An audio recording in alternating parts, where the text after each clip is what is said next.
केंद्र सरकार ने कई राज्यों से प्रस्ताव मांगे हैं जो आर्मी के इलाके हैं वो नगर निगम या शहरी क्षेत्रों में शामिल होंगे। जो कैंट में रहने वाले लोग हैं उनको काफ़ी समस्याओं का सामना करना पड़ता था, मकान नहीं बना पाते थे। आखिर मेरठ से क्या प्रस्ताव गया है और किस तरह से इसको आगे बढ़ाया जा रहा है, हमारे साथ बात करने के लिए भाजपा के कैंट विधायक अमित अग्रवाल जी हैं। सर, क्या प्रस्ताव भेजा मेरठ से?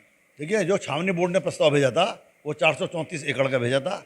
केवल चंद मोहल्लों का भेजा था। सदर बाजार, लाल कुर्ती, तोपखाना और रजबन। केवल तोपखाना की तो सीमा भी किसी तरीके से नगर निगम से मिलती नहीं है। हमने उस प्रस्ताव का विरोध किया है। हमने 1454 एकड़ का प्रस्ताव भेजा है, जिसमें मुख्यतः बात यह है कि जितने केंद्र सरकार के कार्यालय, जितने प्रदेश सरकार के कार्यालय, जितनी जनता के उपयोग में आने वाली सामान्य दिन प्रतिदिन की दैनिक जीवन में जो उपयोगिता की भूमि है, वो लोगों के बंगला एरिया, जिसके अंदर सिविलियन बंगलेज हैं, चाहे ओल्ड ग्रांट हो चाहे वो लीज प्रॉपर्टी हो, वो सब हमने, रेलवे स्टेशन, बस स्टैंड, वो सब हमने कहा है कि वो सब शामिल होना चाहिए। कैंट की इस समय जितनी भूमि कैंट के पास है उतनी आवश्यकता नहीं है। 8,202 एकड़ ज़मीन में छावनी है, जिसमें से 3,200 एकड़ जगह खाली पड़ी है। वहाँ कुछ नहीं होता, वहाँ कोई काम नहीं होता, खाली है। वहाँ पहले खेती होती थी, खेती यानी कि सब्जी, घास, ये सब होता था। अब नहीं होता। अब तो सबसे अंत में डेयरी फार्म भी यहाँ से चला गया। तो वो सब भूमि छावनी के उपयोग में आ सकती है। हमको जितना सिविलियन एरिया है वो हमको उसमें चाहिए, क्योंकि आम आदमी बड़ी पीड़ा में है वहाँ पर। वहाँ कोई भी व्यक्ति को लोन नहीं मिलता, कोई बैंक लोन नहीं देता, कोई सरकारी संस्था लोन नहीं देती। हमारे यहाँ की मनीन बस्ती योजना भी लागू नहीं हो पाती है प्रदेश सरकार की। हमारे यहाँ लोगों के वहाँ पर कार्ड नहीं बन पाते हैं, आयुष्मान कार्ड नहीं बन पाते हैं। वहाँ राशन लोगों को नहीं मिल पाता है। वहाँ लोग मकान की मरम्मत नहीं कर पाते हैं। और परिवार बढ़ते हैं, उनको बच्चे की शादी करनी है, कमरा बनाना है, तो कमरा बनाना तो क्या, कमरे की मरम्मत भी नहीं कर सकते, छत भी नहीं बदल सकते, छत भी नहीं बदल सकते, हम जो है छज्जा भी नहीं बदल सकते। उसके अंदर कठिनाई ही कठिनाई है। एक टॉयलेट भी नहीं बना सकते।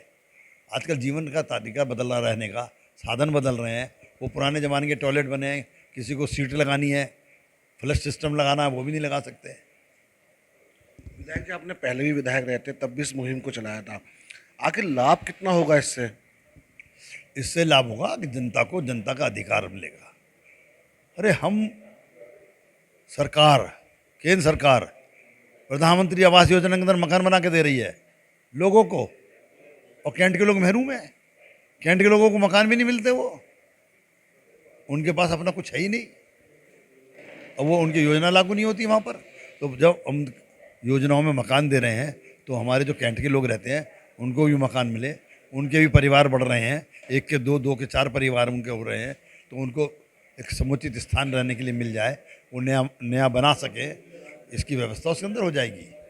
हमेशा जो कैंट के अफसर थे, जैसे यहाँ भी सीओ हैं, वो हमेशा सुरक्षा का हवाला देकर इस प्रस्ताव को पास नहीं होने दिया करते थे। हमारा कहना है ये बिल्कुल ठीक बात है।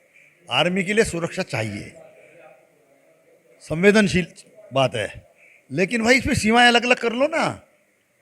छावनी सेना की सीमाएं बिल्कुल ऐसी कर दो कि परिंदा भी पार पर ना मार सके। हम क्यों जाएं छावनी क्षेत्र में?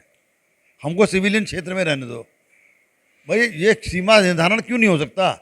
जब हमारा सीमा निर्धारण बांग्लादेश के साथ हो सकता है और हम अपनी सीमाएं सुरक्षित करने के लिए, सीधी करने के लिए, सुरक्षा हमारी बढ़ जाए, इस दृष्टि से हम सीमाओं में सीधा सीधा करने में हमको बहुत भूमि भी छोड़नी पड़ी है।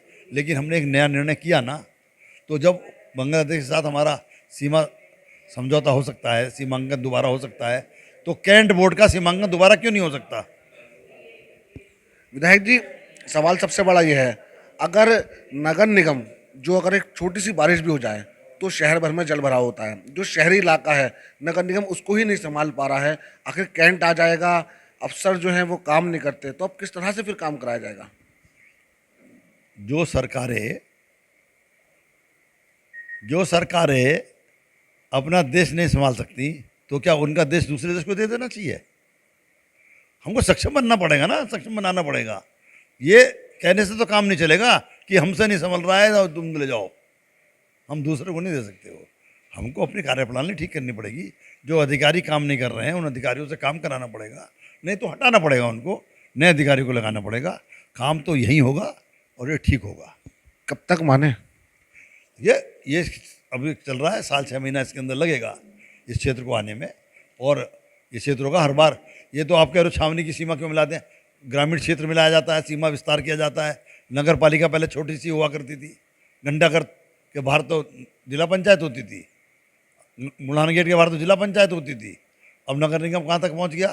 कितने गाँवों के गाँव मिला दिए। 1984 में आखिरी बार सीमा बढ़ाई गई नगर निगम की। तो ये तो सीमाएं तो बढ़ती रहती हैं, ये सीमा भी इसमें बढ़कर शामिल होगी तो निश्चित रूप से छावनी के लोगों को सुविधाएं मिलेंगी। बिल्कुल, ये तो विधायक अमित अग्रवाल जी का कहना है। अगर जो छावनी का क्षेत्र नगर निगम में मिलता है तो कहीं ना कहीं वहाँ के वासियों को बहुत राहत मिलेगी। मेरठ से भारत समाचार के लिए शुएब जिया।